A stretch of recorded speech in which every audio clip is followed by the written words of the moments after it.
Christian Herr's future in Formula One is far from decided, and it seems like the Brit will have a lot of options in front of him when it comes to being present in the sport. However, while many believe that he'd aim for a team principal position, insider reports state something much bigger and much more shocking: an owner of a team. But which squad out there would be willing to sell a stake to Herr, who's been with Red Bull since day one in 2005? And more importantly, will the internal drama in the Austrian squad affect his future in F1? There's no doubt that the sacking of Christian Herr from Red Bull came as one of the biggest surprises in the world of Formula One. Even though we thought that everything was fixed and put under the rug, just like Marco said a couple of months ago for the sake of the championship fight with McLaren's, that didn't seem to be the reality after all. Once the oldest son of Kalmar Uvidia, the owner of the tie-back side of Red Bull, sold 2% of his shares, the ownership percentage shifted to Austria. They now hold 51% of the team, and the first order of business: get rid of her.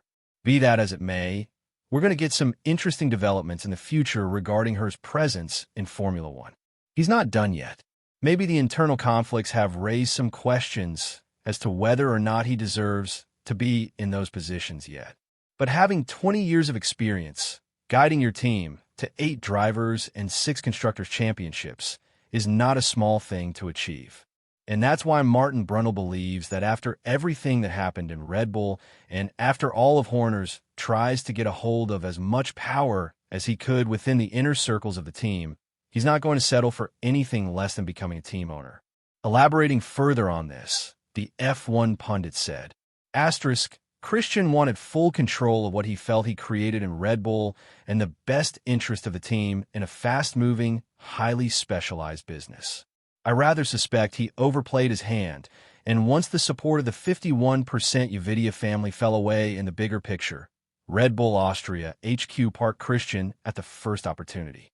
Given other events that have played out since Bahrain last year, especially regarding Max's uniquely powerful father, Jos Verstappen, it was game over. I'd be pretty sure Christian will be back sooner than later, this time with some ownership and control. Asterisk, we cannot ignore everything that happened in Red Bull's internal power war. Despite her being proclaimed innocent by the court, the Austrian squad launched an independent investigation regarding his coercive and commanding behavior toward a female employee. And this is the paradox of the situation. Legally, he was innocent, but nobody in Red Bull believed in that. And that's precisely why we should be thinking about Herr's future outside of the Austrian squad as well. Will other teams, such as Alpine, which is the loudest one in the paddock when it comes to landing his services, think about this before they hire her? I highly doubt it, because at the end of the day, they brought Briatore back, and we know how much Crashgate affected the sport when he was the team principal of Renault.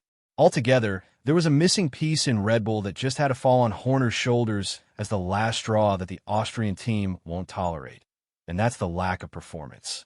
Even Helmut Marko spoke about this, saying that while there is tons of noise around why Horner is no longer a part of Red Bull, including the internal investigation and the WhatsApp leaks, the fact that the team didn't progress forward and lost tons of valuable members in just 1 year was the final nail in the coffin for his future with Red Bull.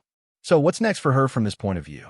He does have a dark spot on his career that I don't think he will extinguish that fast regardless of what he does next. However, when you have so much knowledge and you're at the level you are in Formula One, interest will tend to grow. Ferrari won't be interested because they just renewed the contract with Vasseur, putting full trust in the Frenchman that the new regulations are going to change the way they're going to perform in Formula One. On the other hand, we cannot say the same about Alpine.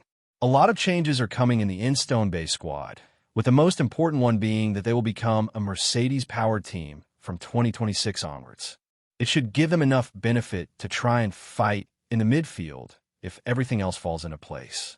But what's more important is that they are yet to fix the problem with a second-seated driver. Gasly is the sole point scorer for Alpine as of now. And while they're the best last-ranked team in the history of the sport as of now, that's not enough to keep the hopes for 2026. Briatore said it loud and clear, asterisk, we're going to do whatever it takes to push the team to great lengths and to bring it where it belongs, back on top. Asterisk, so I can clearly see Horner in the big picture stuff for Alpine. In a similar fashion to how Rob Marshall helped restructure the entire technical organization of McLaren back when he was employed by the Woking Bay squad in 2023. In general, Alpine are also willing to sell a big stake of their team because they do need the financial support from everywhere they could get it. The Hollywood injection has likely been focused on 2026 because of how much potential and how many unknowns the new technical regulations hold in themselves. And in this year, I think the primary goal for Alpine would be to fix the management and leadership structures in place. Again, despite everything that happened between Horner and Red Bull, you can't take away the fact that he's one of the greatest leaders in the sport. You don't stay through thick and thin with a squad, change a couple of engine manufacturers, and bring them back to winning championships in a dominant fashion if you don't know what you're doing. And apart from Martin Brundle, who believes that the ownership role would suit her, Nico Rosberg is a firm believer that the return of Christian in Formula One with the Aston Bay squad could only do good for